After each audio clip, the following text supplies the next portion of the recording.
Hi நண்பர்களே, இன்னைக்கான video பொள்ளாச்சிக்கு அருகாமையில ஒரு சின்ன அழகான கிராமத்துல வாழ்ந்துட்டு இருக்கிற ஆறுமுகம் அப்படின்றவருக்கு நடந்த அமானுஷ்யமான நிகழ்வை பத்தி தாங்க பார்க்க போறோம். அவருக்கு என்ன நடக்குதுன்னு பாத்தீங்கன்னா, கிட்டத்தட்ட 8 வருஷத்துக்கு முன்னாடி இந்த ஆறுமுகம் அப்படின்றவர் பயங்கரமான குடிகாரரா இருந்திருக்காருங்க. ஆனா அவர் டெய்லியுமே வேலைக்கு போற அந்த பழக்கமும் கொண்டிருக்கிறாருங்க. இவருக்கு சம்பளம்னு பாத்தீங்கன்னா ஒரு 500 ரூபாய் அப்படின்னா அந்த 500 ரூபாயில 100 ரூபாய் மட்டும் அவரோட செலவுக்காக எடுத்துட்டு மீதி காசை அப்படியே கொண்டு வந்து அவங்க வீட்லயும் கொடுத்துருவாங்களாம். ஏன் அந்த 100 ரூபாய் எடுக்கிறாருன்னு பாத்தீங்கன்னா, டெய்லி அவரால் குடிக்காம இருக்கவே முடியாதாங்க. இவங்களோட மனைவி இறந்ததுல இருந்து, ஆறுமுகத்தோட மனைவி இறந்ததுல இருந்து அவரு ரெகுலரா டெய்லி குடிச்சுக்கிட்டே தான் இருக்கிறாராம். ஆனா கரெக்டா வேலைக்கு காலையில டைம்ல போயிட்டு ஈவினிங் டைம் வரும்போதுதான் இந்த மாதிரி குடிச்சிட்டு வரதாம். இவங்களுக்கு ஒரு பொண்ணு ஒரு பையன். பையன் வந்து 9வது படிச்சிட்டு இருக்காரு, பொண்ணு வந்து 8வது படிச்சிட்டு இருக்காங்க. இவங்க 3 பேரும் தான் அந்த கிராமத்துல இவங்களோட வீட்டுல வாழ்ந்துட்டு இருக்கிறாங்க.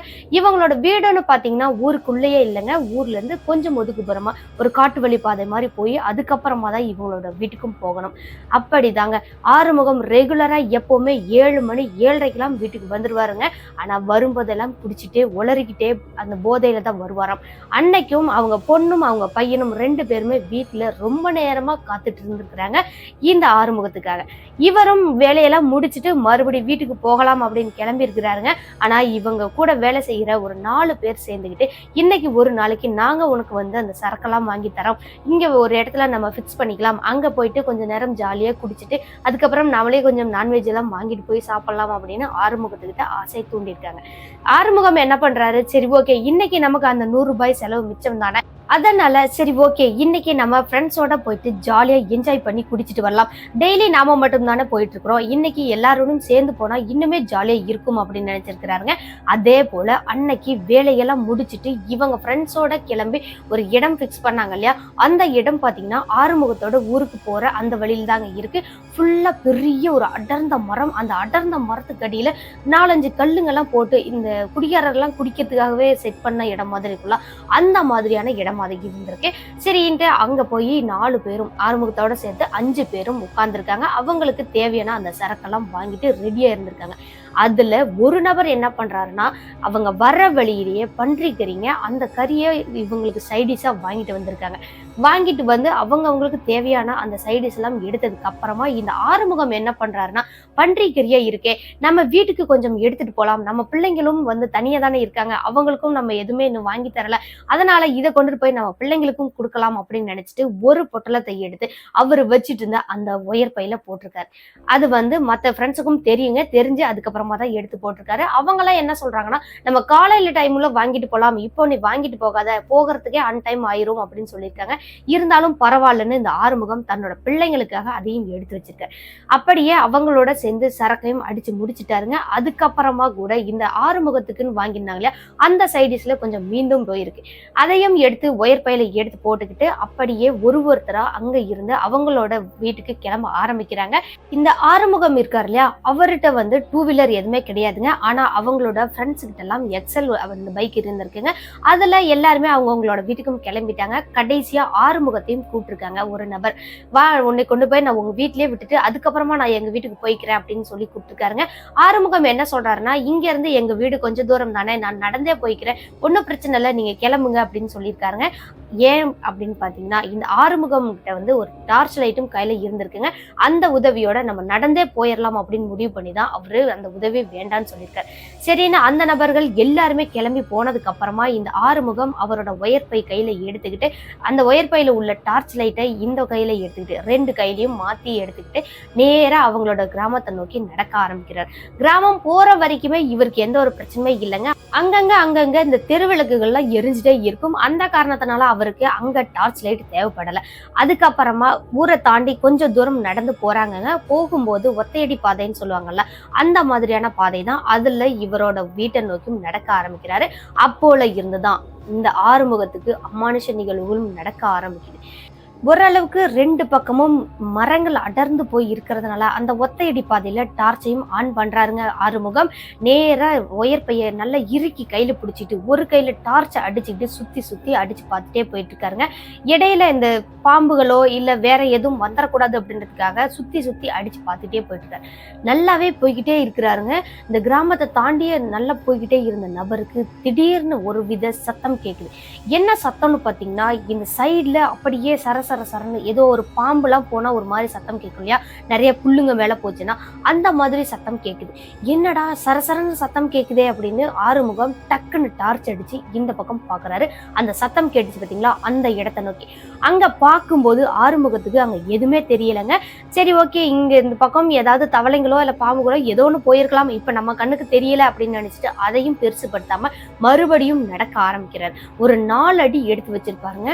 அதுக்கப்புறம் மீண்டும் இன்னொரு சம்பவம் என்னன்னு பார்த்தா, ஃபுல்லா அடர்ந்து போன மரங்கள்னு சொல்லலாம் இல்லையா ரெண்டு பக்கமும், அதுல குறிப்பிட்ட சில மரங்கள் மட்டும் அப்படியே சலசலன்னு ஆடுதுங்க. ஆனா காத்துகளோ அவ்வளவா வேகமா வீசவும் இல்லை. அந்த மரங்கள் மட்டும் குறிப்பிட்டு ஒரு 2 மரம் மட்டும் ஆடிக்கிட்டே இருக்கு. மத்த மரம் எல்லாமே ஆடாம அசையாம அப்படியே தான் இருந்திருக்கு. என்னடா இது, இந்த 2 மரம் மட்டும் எப்படி ஆடும், இதுக்கு வாய்ப்பே இல்லையேன்னு மறுபடி டார்ச் அடிச்சு அந்த 2 மரத்து பக்கமும் பார்த்துட்டே இருந்திருக்காருங்க. அப்பவும் ஆறுமுகத்துக்கு எந்த ஒரு விஷயமுமே தெரியல. சரி ஓகே, அது எதுவா இருந்தா என்ன, நம்ம வீட்டுக்கு போயிடலாம் அப்படின்னு நினைச்சிட்டு அவரும் வீட்டை நோக்கி நடக்க ஆரம்பிக்கிறாருங்க. இந்த ஆறுமுகம் இருக்கார் இல்லையா, அவர் என்ன பண்ணுவாருன்னா கரெக்டா 7:30 வீட்டுக்கே போய் சேர்ந்துருவார். ஆனா அன்னைக்கு இவர் நடந்து போயிட்டு இருக்கிற அந்த டைம் பாத்தீங்கன்னா 10 மணி ஆயிடுச்சு. பிள்ளைங்க எல்லாம் தூங்கி இருப்பாங்களே, என்ன பண்றது ஏது பண்றதுன்னு அப்படியே இவருக்கு இவரே பேசிக்கிட்டே நடந்து போய்கிட்டே இருந்திருக்காருங்க. அப்போ கரெக்டா அந்த 2 மரம் மட்டும் ஆடிட்டே இருந்துச்சுன்னு சொன்னா இல்லையா, அதுல ஒரு மரத்துல மட்டும் பயங்கர சத்தமா இருந்திருக்குங்க. அது ஏதோ சின்னதா கூச்சல் போடுற மாதிரி சத்தமா இருந்திருக்கு. அந்த சத்தத்தை கேட்டதும் ஆறுமுகம் டக்குன்னு அந்த மரத்தை நோக்கி டார்ச்சை அடிக்க ஆரம்பிச்சிருக்காருங்க. அந்த மரத்துல இருந்து ஏதோ ஒரு கருப்பான ஒரு உருவம், அப்படியே இந்த பாம்பு சரசரன்னு கீழே இறங்கி வந்தா எப்படி இருக்கும் அதே மாதிரி கீழே வரைக்கும் வந்திருக்குங்க அந்த மரத்துல இருந்து. அதை நல்லா பார்த்துட்டே இருந்த ஆறுமுகம் டக்குன்னு தரையிலையும் டார்ச் அடிச்சு பாக்குறாரு. அந்த இடத்துல அந்த உருவம் இறங்கவே இல்லை.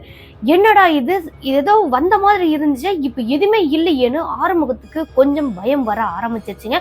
அதுக்கப்புறமா இந்த இடத்துல நம்ம நிக்க வேண்டாம், நம்ம நடை கட்டி போகலாம் அப்படின்னு நினைச்சிட்டு மறுபடியும் நடக்க ஆரம்பிக்கிறார். அந்த மரத்தையும் தாண்டி போயிட்டாருங்க.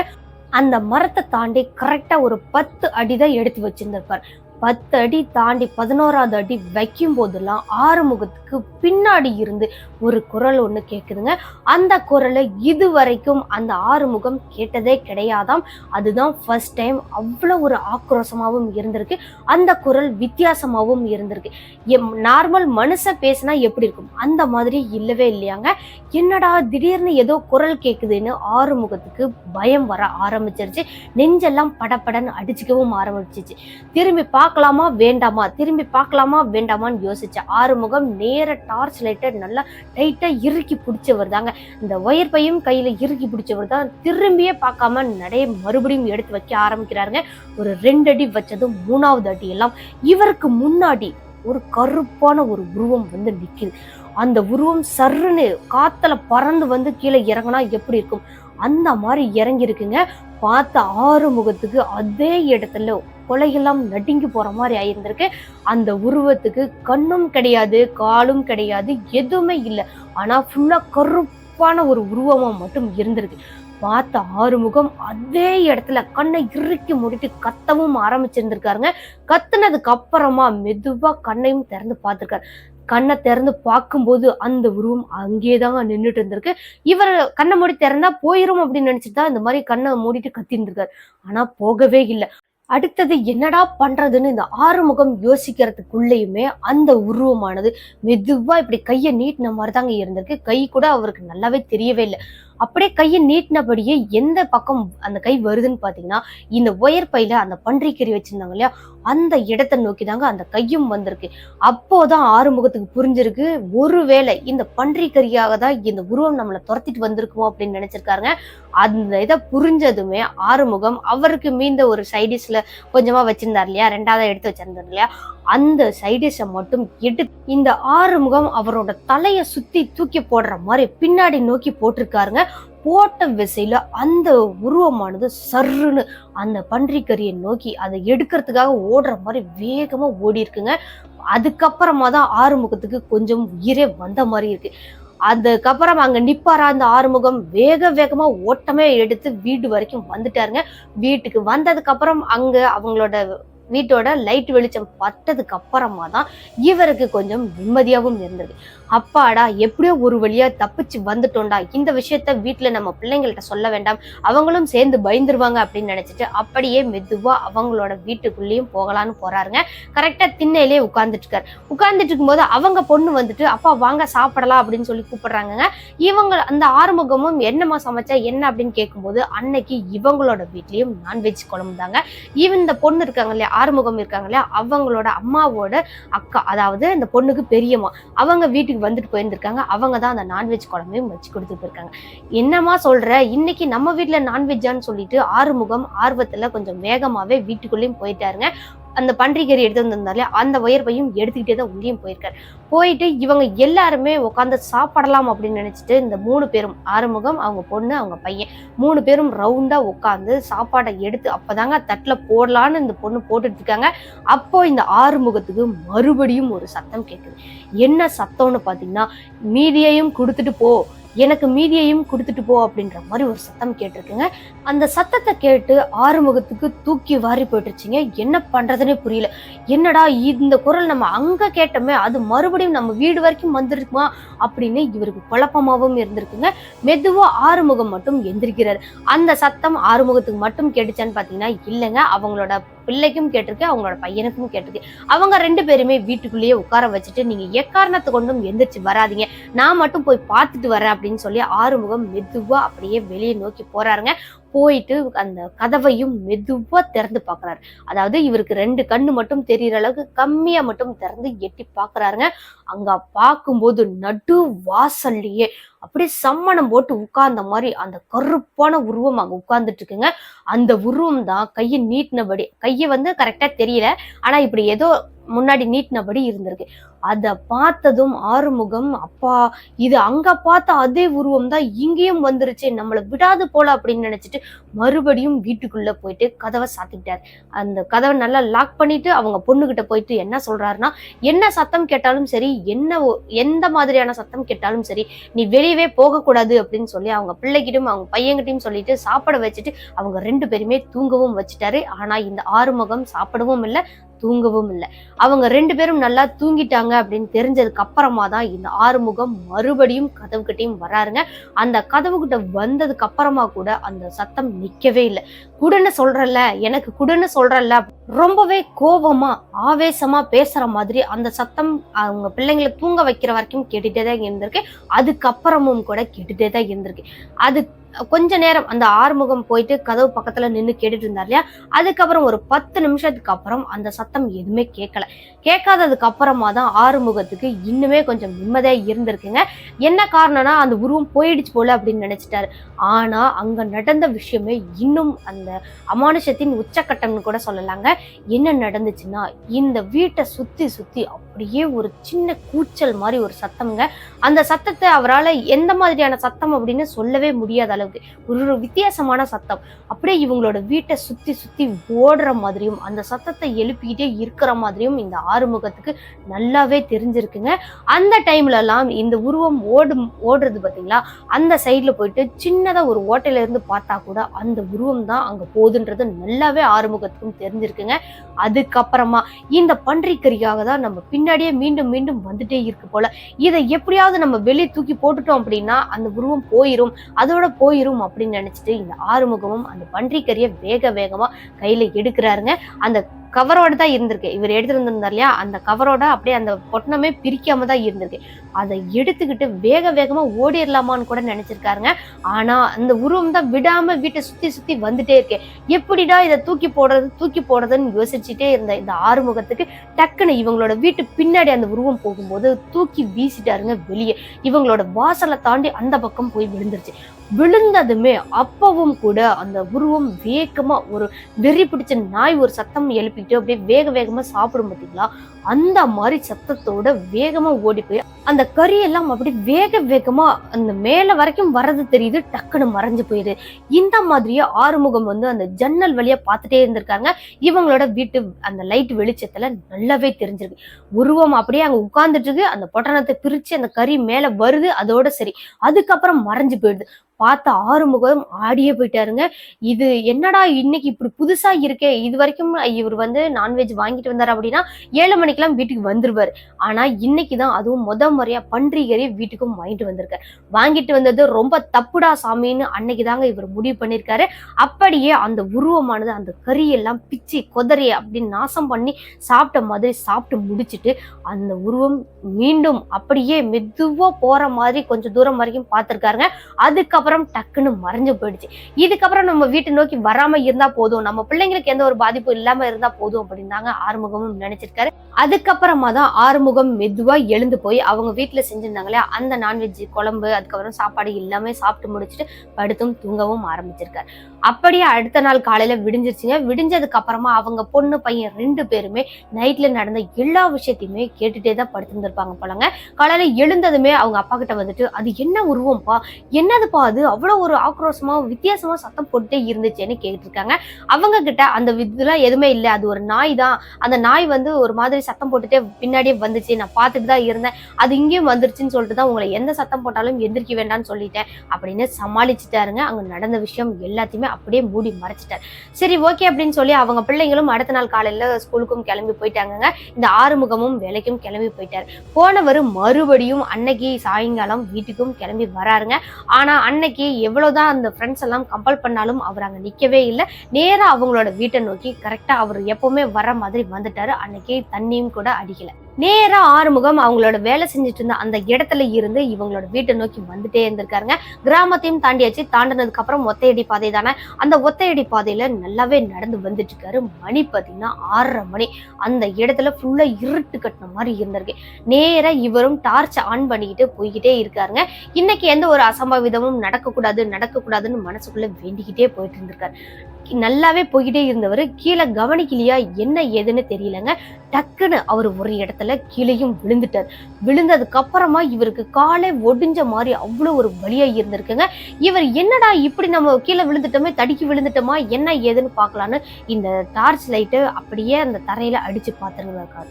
அப்படி அடிக்கும் போது தாங்க இந்த ஆறுமுகமே மிரண்டே போயிட்டாருங்க. அந்த இடத்துல ஒரு சின்னதா ஒரு 3 உருவம் மாதிரி குட்டியா ரொம்பவே சின்ன உருவமா இருந்திருக்கு. அந்த உருவங்கள் தான் இந்த ஆறுமுகத்தை கீழேயும் தள்ளி விட்டுருக்கு. கீழே தள்ளுனது மட்டும் இல்லைங்க, இப்போ அந்த ஆறுமுகம் டார்ச் அடிச்சு பார்த்தாரு இல்லையா, அப்பவும் அந்த ஆறுமுகத்தோட காலை பிடிச்சி இழுக்கிற மாதிரி அந்த 3 உருவங்களும் ஒடியும் வந்திருக்கு. பார்த்த ஆறுமுகத்தால எந்திரிச்சு ஓடவும் முடியல, வலி வேற, அவருக்கு காலை ஒடிஞ்ச மாதிரி வலி இருந்துச்சு இல்லையா, அதையெல்லாம் பொருட்படுத்தாம ஒரு வழியா அந்த ஒத்த காலை வச்சு அவங்களோட வீட்டை நோக்கி போய் சேர்ந்துட்டாருங்க. வாசலுக்கு வந்துட்டார். வந்ததுக்கு அப்புறமா மறுபடியும் டார்ச் அடிச்சு பின்னாடி பார்த்திருக்காருங்க. அப்போ அங்க 3 உருவமா இருந்தது. அந்த சின்ன உருவங்கள் ஒண்ணு சேர்ந்து அப்படியே ஒரு 6-7 அடிக்கு மேல உயரமான ஒரு கருப்பான உருவமா மாறதையும் இந்த ஆறுமுகம் பார்த்திருக்காரு. பார்த்த நபருக்கு பேச்சும் வரல. அதுக்கப்புறம் அவரால் எதுவுமே பண்ணவே முடியல. அதே இடத்துல கை கால் வராம அங்கே படுத்துட்டாருங்க. மயக்கம் போட்டு விழுந்துட்டாரு. அதற்கு அடுத்து இவங்க பையன் வந்து யதார்த்தமா தாங்க வீட்டை விட்டு வெளியே வந்திருக்காரு. வெளியே வந்தவர் ஆறுமுகம் வாசல்லயே மயங்கி கீழே விழுந்திருக்கிறத பார்த்துட்டு, அப்பா இன்னைக்கும் பயங்கரமான போதையில வந்திருப்பாரு போல, டெய்லி இவருக்கு இதே தான் வேலை அப்படின்னு சொல்லிட்டு சத்தம் போட்டுக்கிட்டே அவங்க பையன் பக்கத்துல வர்றாங்க. வந்து பார்த்தா ஆறுமுகம் மயக்கத்துல இருந்திருக்காரு. எவ்வளவு எழுப்பியுமே எந்திரிக்கவே இல்லை. அதுக்கப்புறம் அவங்களோட தங்கச்சி உள்ள இருந்தாங்களே, அவங்க கிட்ட தண்ணியை கொண்டுட்டு வர சொல்லிட்டு ஆறுமுகத்தோட பையன் வந்து அவங்கள மயக்கத்துல இருந்து எழுப்பலான்னு தண்ணி எல்லாம் தெளிச்சு எழுப்பி விட்டுருக்காங்க. ஆனாலும் ஆறுமுகத்தால பேசவும் முடியல, கை காலை அசைக்க கூட முடியலங்க. ஒரு கால் பயங்கரமா வீங்கியும் போயிருந்திருக்கு. என்னடா இப்படி இருக்கிறாரே அப்படின்னு நினைச்சிட்டு இவங்க 2 பேருமே, அண்ணன் தம்பி 2 பேருமே சேர்ந்து ஆறுமுகத்தை மெதுவா அவங்களோட வீட்டு திண்ணையில போட்டிருக்காங்க. போட்டதுக்கு அப்புறமா ஆறுமுகத்துக்கு வந்து நல்லா கழுத்து மட்டும்தான் அசைக்க முடியுது. இந்த கண்ணு அந்த பக்கம் இந்த பக்கம் போகுது. நல்லா பேசவே வரல. பேச்சே ஒளரி பேசுற மாதிரி இருந்திருக்குங்க. அவங்க பையன் என்ன நினைச்சிட்டாருன்னா குடிச்சு அதிகமா பயங்கரமா குடிச்சதுனாலதான் இந்த மாதிரி ஆயிடுச்சு அப்படின்னு நினைச்சிட்டு அன்னைக்கு நைட் ஃபுல்லா அப்படியே விட்டுறலாம், அடுத்த நாள் காலையில எதுவா இருந்தாலும் பேசிக்கலாம் அப்படின்னு நினைச்சிட்டு அவங்க அப்பாவை அதே திண்ணையிலேயே போட்டுட்டு இவங்க 2 பேருமே உள்ள போய் படுத்து தூங்க ஆரம்பிச்சிருந்திருக்காங்க. அடுத்த நாள் காலையில விடிஞ்சதும் பையன் பொண்ணு 2 பேருமே வெளியே வராங்க. வெளியே வந்து பார்த்தா ஆறுமுகம் ரொம்பவே கவலைக்கிடமா ரொம்ப உடம்பு சரியில்லாம கடந்திருக்காரு. வேகமா இவங்க ஊருக்குள்ள வந்து இவங்களுக்கு தெரிஞ்சவங்க எல்லாம் இருக்காங்க இல்லையா, அவங்க கிட்ட எல்லாம் ஹெல்ப் கேட்டு அவங்க அப்பாவை ஹாஸ்பிட்டல் எல்லாம் கூட்டிட்டு போயிட்டு அங்கேயும் செக் பண்ணி பார்த்திருக்காங்க. இந்த ஆறுமுகத்துக்கு வந்து கை கால் வரல, எனவே எழுந்து நடக்கவே முடியாது அப்படின்னு சொல்லியிருக்காங்க.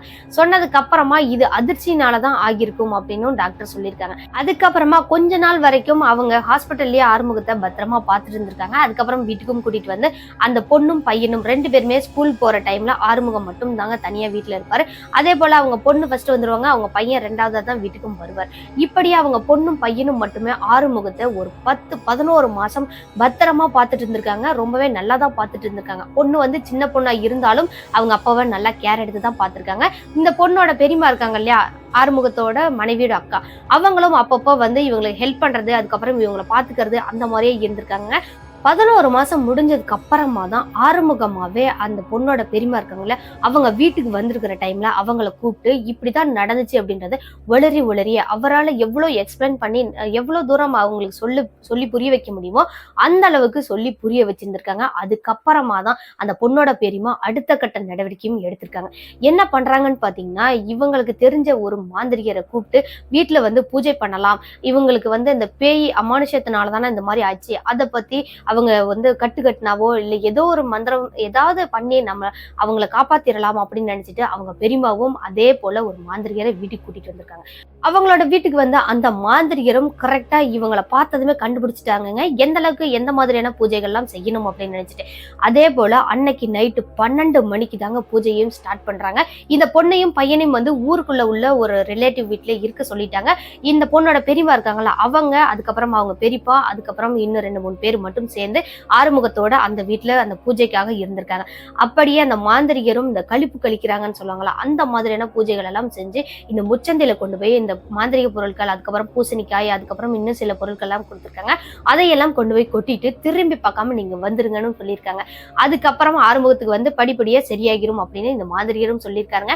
சொன்னதுக்கு அப்புறம் அதே மாதிரி அந்த ஆறுமுகத்தோட ஒய்ஃபோட அக்கா அவங்க வந்து அந்த விஷயம் எல்லாத்தையுமே கரெக்டா பண்ணிட்டு ஆறுமுகத்தோட வீட்டுக்கும் போயிருக்காங்க. அடுத்த நாள் காலையில தான் யாருக்குமே தெரியாம இந்த ஆறுமுகத்தோட அவங்க பொண்ணு பையன் இருந்தாங்க இல்லையா, அவங்கள இந்த மாதிரி ஒரு பூஜை ஒண்ணு பண்ணணும், இந்த பொருள் எல்லாம் அங்க இருக்கும், இதை வந்து நீங்க மிதிச்சிடாதீங்க, இல்லைன்னா அதை தாண்டி வந்துடாதீங்க, ஒதுங்கி வந்துருங்க அப்படின்னு சொல்லி இவங்களுக்கு ஒரு எச்சரிக்கையும் கொடுத்துருக்காங்க. அதுக்கப்புறம் அதே மாதிரி அவங்க பொண்ணும் பையனும் பார்க்கும்போது அந்த இடத்துல அது இருந்திருக்கு. அதை தாண்டி அவங்க வந்து அதை மிதிச்சிடாம ஒதுங்கிதான் வந்திருக்காங்க.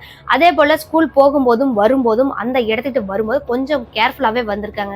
அப்படியே ஒரு 6 மாசத்துக்கு அப்புறமா இந்த ஆறுமுகம் ஓரளவுக்கு எந்திரிச்சு நடக்கவும் ஆரம்பிச்சிட்டாரு. பழையபடி ஆனா வேலைக்கு போக முடியல. இவங்களுக்கு பாத்துக்கிறது அந்த வீட்டு செலவு எல்லாமே வந்து இந்த பொண்ணோட பெரியமா, அதாவது ஆறுமுகத்தோட மனைவியோட அக்கா தான் பார்த்துட்டு இருந்திருக்காங்க. இப்பவுமே அவங்களுக்கு தேவையான அனைத்து தேவைகளையும் இவங்க பெரியமா தான் செஞ்சு கொடுத்துட்டு இருக்காங்களா. இவங்க அப்பா இப்பதான் கொஞ்சம் கொஞ்சமா வேலைக்கெல்லாம் போக ஆரம்பிச்சு அந்த குடிப்பழக்கத்துல இருந்து மீண்டும் வந்திருக்காரு. இந்த குடிப்பழக்கத்தினாலதானே நம்ம இந்த அளவுக்கு ஆனோம் அப்படின்னு சொல்லிட்டு அதுல இருந்து அவர் குடிக்கிறதும் கிடையாதாங்க. இப்போ இந்த ஆறுமுகம் அவங்களோட குடும்பம் ரொம்பவே சந்தோஷமான வாழ்க்கையை வாழ்ந்துட்டு இருக்கிறதா இந்த நிகழ்வை நமக்கு சொல்லி அனுப்பியிருக்காங்க பிரபாகரன் அப்படின்றவங்க. இந்த பிரபாகரன் யாருன்னு பாத்தீங்கன்னா ஆறுமுகத்தோட பையன் தாங்க. எங்க அப்பாவுக்கு இந்த நிகழ்வுகள்லாம் நடந்துச்சு, ஒரு 8 வருஷத்துக்கு முன்னாடி நாங்க ரொம்பவே கஷ்டப்பட்டோம் சிஸ்டர் அப்படின்னு சொல்லி இந்த நிகழ்வை சொல்லி முடிச்சிருக்காங்க. இந்த சம்பவத்தை நமக்கு சொன்ன பிரபாகரனுக்கு ரொம்ப நன்றியை சொல்லிட்டு இந்த வீடியோவை நாமளும் இதோட முடிச்சுக்கலாம். ஓகே நண்பர்களே, இந்த வீடியோ எப்படி இருந்துச்சுன்னு மறக்காம கமெண்ட் பாக்ஸ்ல கமெண்ட் பண்ணுங்க. வீடியோ பிடிச்சிருந்தா லைக் பண்ணுங்க, ஷேர் பண்ணுங்க, கமெண்ட் பண்ணுங்க. இது போல உங்களோட வாழ்க்கையிலயோ அல்லது உங்க ஃப்ரெண்ட்ஸ் அண்ட் ரிலேட்டிவ்ல யாருக்காவது ஒரு திகிலான அமானுஷ சம்பவங்கள் நடந்திருக்கு அப்படின்னா அதை நம்மளோட சேனல்ல வீடியோவா பார்க்கணும்னு ஆசைப்பட்டீங்கன்னா என்னோட வாட்ஸ்அப் நம்பருக்கு கண்டிப்பா அந்த சம்பவத்தை வாய்ஸ் நோட்டா அனுப்பி வைங்க. நம்மளோட சேனல்ல வீடியோவா அப்லோட் பண்ண முடியும். ஓகே நண்பர்களே, மீண்டும் ஒரு திகிலான ஹாரரான ரியல் லைஃப் கோஸ்ட் இன்சிடென்ட்டோட அடுத்த எபிசோட்ல சந்திக்கிற வரைக்கும் உங்களிடமிருந்து விடைபெறுவது உங்கள் சினோ ஸ்டோரிஸில் நான் உமா. டாடா பாய்.